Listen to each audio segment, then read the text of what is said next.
বুয়েট শিক্ষার্থীদের ওপর পুলিশি হামলার প্রতিবাদে রাজশাহীতে সড়ক অবরোধ করে বিক্ষোভ করেছে রুয়েটের শিক্ষার্থীরা। বুধবার বিকেল ৩টা থেকে সন্ধ্যা ৭টা পর্যন্ত রাজশাহী-ঢাকা মহাসড়ক অবরোধ করে তারা। নগরীর তালাইমারী এলাকায় এ অবরোধ কর্মসূচি পালন করে। বিকেল ৩টার দিকে রুয়েটের গেট থেকে একটি মিছিল বের হয়ে তালাইমারী গিয়ে শেষ হয়। মিছিল শেষে সড়কে বসে পড়েন শিক্ষার্থীরা।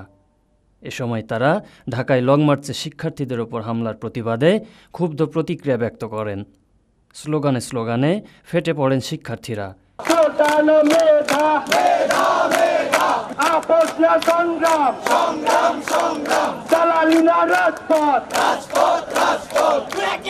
কিছু হলে শিখিয়ে গেছে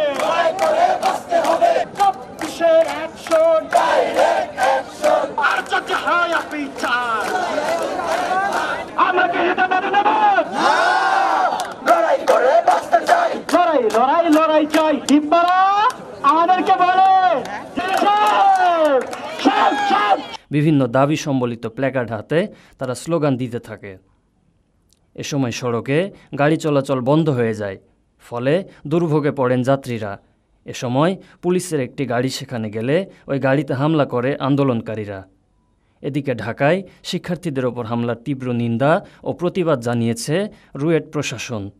হামলার তদন্তপূর্বক বিচারের দাবিও জানানো হয় প্রশাসনের দেওয়া বিবৃতিতে। এছাড়া এক বিবৃতিতে রাজশাহী মেডিকেল কলেজের শিক্ষার্থীরাও হামলার প্রতিবাদ জানিয়েছে।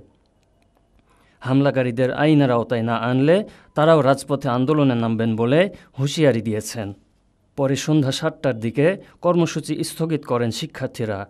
এ সময় তারা বলেন, কেন্দ্রের সিদ্ধান্তের আলোকে পরবর্তী সিদ্ধান্ত নির্ধারণ করা হবে। Citizen voice desk.